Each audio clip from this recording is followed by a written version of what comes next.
Assalamualaikum dan salam sejahtera. Sekarang cikgu nak tunjukkan soal penyelesaian pada soalan subjektif muka surat 177 dari topik matematik pengguna pengurusan keuangan, iaitu topik dari bab 10.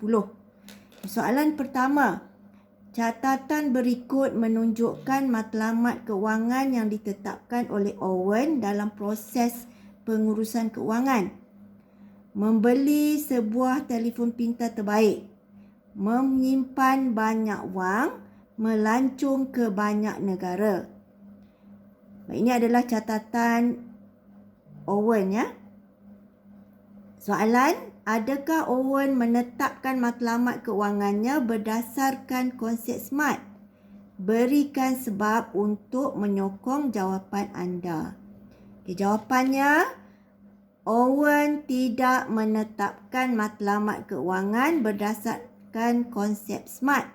Apa itu konsep SMART? Specific, measurable, attainable, realistic dan time bound. Kita tengok dekat spesifik. Kenapa tak dikatakan tiada spesifik? Catatan Owen tidak jelas, iaitu membeli telefon pintar terbaik. Apa maksud dia? Dia tak menyatakan harga dia. Dia kata dia simpan banyak wang. Berapa banyak wang yang disimpan tidak dinyatakan. Dia kata melancong ke banyak negara. Berapa negara yang dia nak pergi. So tak spesifik. Yang kedua, measurable. Tak boleh diukur. Dia tidak menyatakan dalam bentuk yang boleh dihitung. Iaitu dia tak nyatakan pun harga telefon, jumlah wang yang dia nak simpan, dan juga dia nak melancong, berapa negeri yang dia nak melancong. Yang ketiga, boleh dicapai tak? Kalau tengok ini tidak dapat dicapai sebab kita tak tahu berapa pendapatan Owen. Pendapatan bulanannya, harga telefon pintar pun dia tak nyatakan, dan perbelanjaan yang dia guna untuk melancong pun tak dinyatakan. Jadi kita tak boleh dicapai. Yang ketiga, seterusnya adalah realistik. Tidak munasabah dicapai sebab kita tak mengetahui pendapatan bulanannya, dan juga harga telefon pintar tak tahu, nilai wang yang ingin disimpan pun tidak dinyatakan. Akhir sekali, tidak menepati time bound, maksudnya tiada tempoh masa. Bila dia nak beli tak dinyatakan, bila dia nak pergi melancong juga tidak dinyatakan. Baik, soalan seterusnya adalah soalan dari soalan nombor 3 dari topik yang sama, muka surat 177.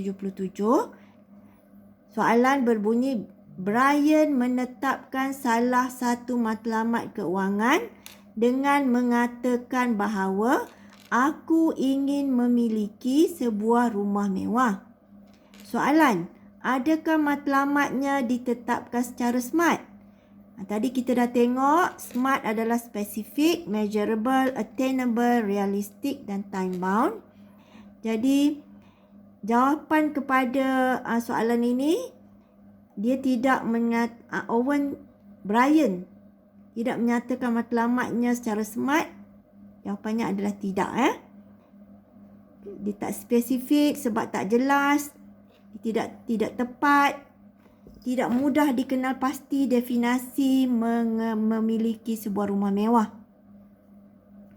Cuma spesifikkan mewah saja. Yang dari segi 2 tingkat ke, banglo ke, dia tidak dicantumkan. Yang kedua, tidak boleh diukur. Sebab tidak juga dinyatakan berapa harga rumah itu dan berapa bayaran pendahuluan untuk beli rumah. Sebab bila nak beli rumah, kena bayar wang pendahuluan. Yang ketiga, dia juga tidak dapat dicapai sebab dia kata dia nak beli rumah mewah, tetapi tidak dinyatakan pendapatan bulanannya dan harga rumah mewah itu. Yang seterusnya, realistik. Dia tidak munasabah dicapai tanpa mengetahui pendapatan bulanannya dan juga harga rumah mewah.